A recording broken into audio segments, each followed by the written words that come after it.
सुभान अल्लाह।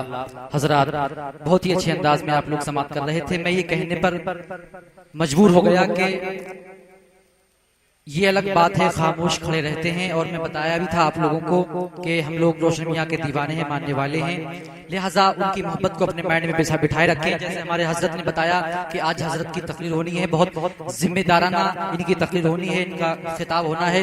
तो लिहाजा तमामी हजरात से गुजारिश है कि एक मोहब्बत का माहौल बनाएं ताकि हजरत को मालूम हो जाए। माशाल्लाह और मौलाना हनीफ साहब लगभग, मुझे जहाँ तक मेरा ख्याल है, लगभग 15 साल हो गई होंगी जब हजरत 15 साल पहले नाशरी पढ़ते थे और आज भी माशाल्लाह वैसा ही कलाम पढ़ते हैं। और मेरा यकीन भी है जब तक मैं जिंदा रहूंगा इंशाअल्लाह ताला अपने उस्ताद मोहतरम को बुलाता रहूंगा, जहां भी होगा हजरत को बुलाता रहूंगा और इनकी नाशरीफ सुनता ही रहूंगा, जहां तक मेरा ख्याल है। इतनी मोहब्बत करता हूं हजरत से मैं। लिहाजा अब मैं मुकर्रर खुसूसी हजरत अल्लामा मौलाना आलिम नबील फाजिल जलील कातई कुफ्र बिदअत नवाज़े कौम व मिल्लत हजरत मौलाना शकील अहमद बुलंदशहरी साहब क़िबला को दावत सुखन देने जा रहा हूं कि वो आए और अपने खिताब से हम सब सामीन के कुलूब को मुनव्वर व मुजल्ला फरमाएं। मगर उनके आने से कब्ल इन दो मिसरों में आपका जायजा लेना चाहूंगा और मैं देखना चाहूंगा कि आप लोग कैसे समात कर रहे हैं। शायर ने कहा है कि या इलाही मेरी उल्फत को समंदर कर दे।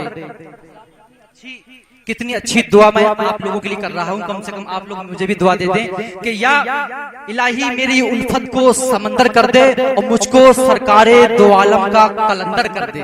कितनी अच्छी दुआ है।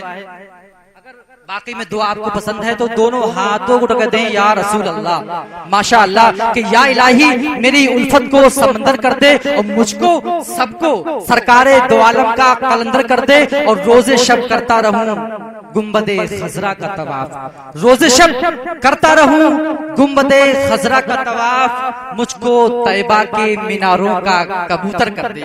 तो हजरात मोहतरम में हजरत का इस्तकबाल, इनका वेलकम, इनका खैर मकदम नारे तकबीर और नारे रिसालत से करना चाहूंगा। नारे तकबीर, नारे रिसालत, नारे गौस, फैजानी औलियाए किराम, मसलके आला हजरत। जैसा एक बात मैं आपको और बता दूं, हमारे अजीजम हजरत अल्लामा मौलाना अली अहमद साहब जो दिल्ली से बेचारे तशरीफ लाए और इन्हें टाइम नहीं मिल पाया। खैर मेरे साथ ही है, कोई दिक्कत नहीं है, कोई प्रॉब्लम की बात नहीं है। और बहुत सारे लोग रह गए जिन लोगों को टाइम नहीं मिल पाया, उसमें खैर कोई ऐसी बात नहीं है। अगर ये हजरत आ गए दिल्ली से, ये हमारे लिए बहुत बड़ी बात है। तो हजरत से गुजारिश करूंगा और हजरत खुद ही माहौल अपना बना लेंगे, कहने की कोई जरूरत ही नहीं है।